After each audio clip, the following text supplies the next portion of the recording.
अस्सलाम वालेकुम। मैं हूं महबूब आलम। आप देख रहे हैं मेरा यूट्यूब और फेसबुक डिजिटल चैनल। आज हमारे साथ हैं हमारी बार की शान, हमारी बार की जनरल सेक्रेटरी मैडम परवीन अता Malik, advocate high court. Madam, आपको वेलकम करते हैं शुक्रिया। मेरी तरफ से और मैडम की तरफ से। आप सबको ईद मुबारक। मैडम, आपको भी ईद मुबारक। खैर मुबारक। अच्छा मैडम, ये बताएं कि बचपन में बकरा ईद कैसे गुजारती थी?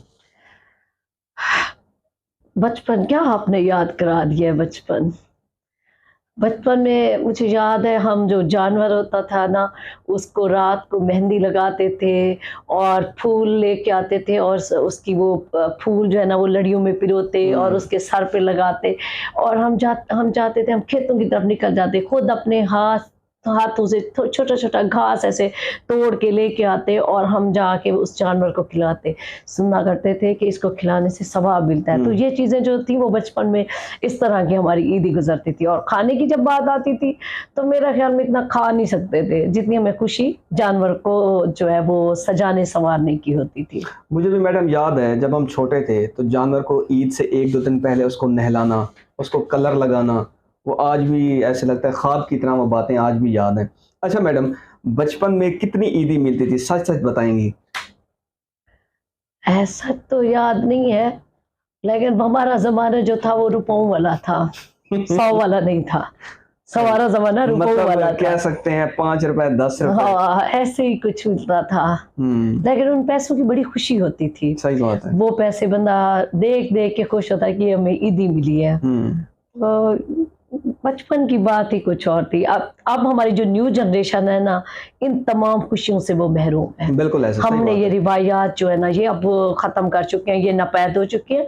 और इसका हम लोग इतने आगे मॉडर्न दौर में चले गए हैं कि ये जो खूबसूरत की वो हम आखिरी लोग हैं। हम हम्म। आखिरी जनरेशन है जो वो खुशियाँ, जो वो रसूमात थी, वो रिवायात जो हमारे ज़हनों में, हमारे दिलों में है, जिससे हम महज़ूज़ हो रहे हैं, तो हम आखिरी जनरेशन है। सही बात है।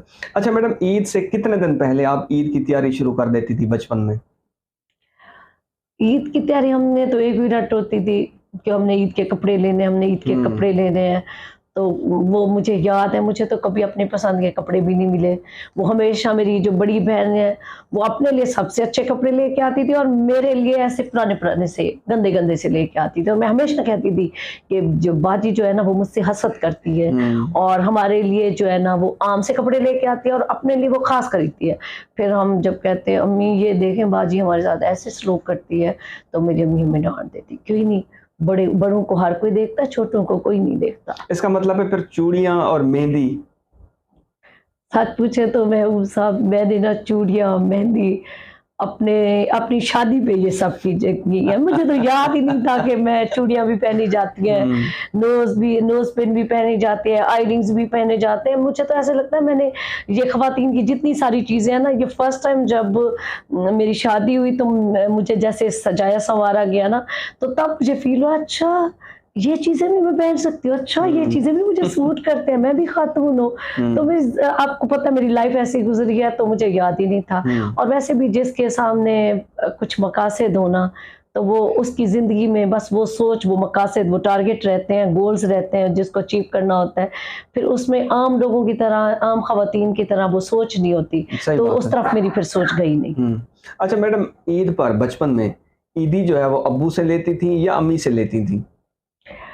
अब्बू भी देते थे, अम्मी भी देती थी, चाचू भी आते थे, हम्म। वो भी देते थे, फूफू हमारी कोई थी नहीं। दादी जो है ना वो चीज़ें छुपा-छुपा के बैठी होती थी। वो ऐसे अपना घुटना उठाती और कोई चीज़ उठा के हमें ऐसे खाने की दे देती थी। हम्म। दादा हमने देखा नहीं है, तो बस ये सिर्फ़ गिने-चुने रिश्ते थे।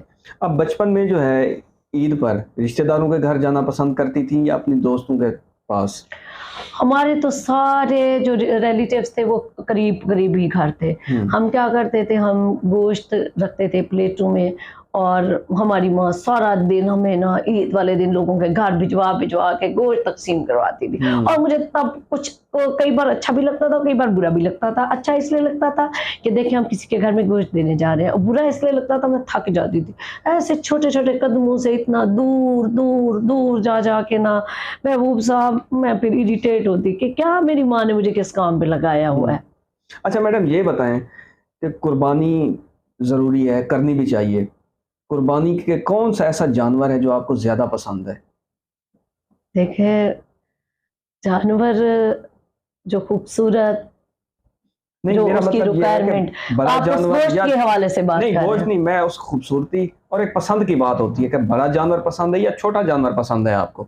हमने तो अपने घरों में हमेशा बड़े जानवर ज़िबा होते देखे हैं, हुँ, क्योंकि बकौल वालिद साहब के हमारे वालिदैन इस दुनिया से चले गए हैं, तो ये इसमें सब हम बड़ा जानवर करेंगे। जब हमारे पास लोग आएँ गोश्त लेने के लिए, तो कोई हमारे घर से खाली ना जाए। ये ये कंसेप्ट तो बहुत शुरू अच्छी से बात था है। वालिद साहब का, और तब से मैं बचपन से ही देख रही हूँ हमारे घर में हमेशा बड़ा जानवर ज़िबा हो रहा, और आज भी बड़ा जानवर ही ज़िबा होता है। उसके बाद किसी ने अपनी फर्दन करनी होती है, वो दूसरे तीसरे दिन हम लोग हुँ। करते हैं।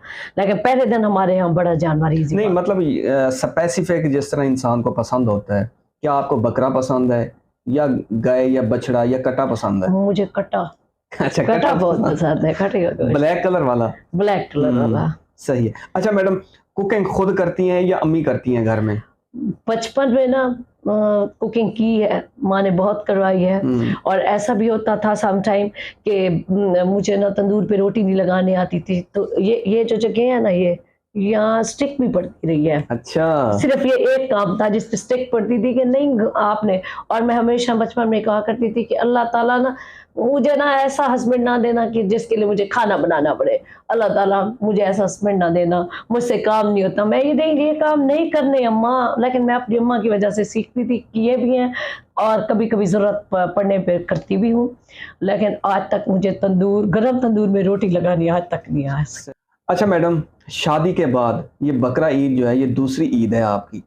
कैसी इससे पहले जो आपकी पिछली ईद थी वो कैसी गुज़री? मैं वो पता है मैं ना तकरीबन 2010 से मैं ईद घर नहीं सेलिब्रेट करती। मैं 2010 से रहमा इस्लामिक रिलीफ की तरफ से कुर्बानी प्रोजेक्ट होता है, जो रिवर बेल्ट, जो नीडी पुअर विडो लोग हैं, उन सब में हम लोग वो जानवर जो है ना, वहाँ वो हमारा टारगेट पॉपुलेशन वही है। हम वहाँ जाके जो है ना वो जानवर ज़िबा करते हैं। पहले हम उसको आइडेंटिफ़ाई करते हैं, फिर वो जानवर उस जगह पर पहुँचाते हैं।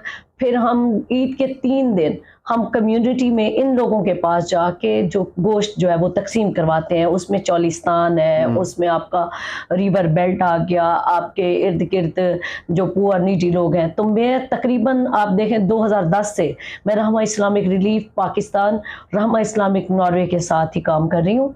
और जब मेरी शादी हुई तो जो ईद मेरी वो फर्स्ट ईद थी, तो मैंने अपने हस्बैंड को कहा कि देखें ईदें तो आप आपके साथ तो ईद में रमज़ान शरीफ वाली मना ली है, लेकिन ये ईद जो है ना, ये ईद आप मुझे मेरी मर्ज़ी से करने दें।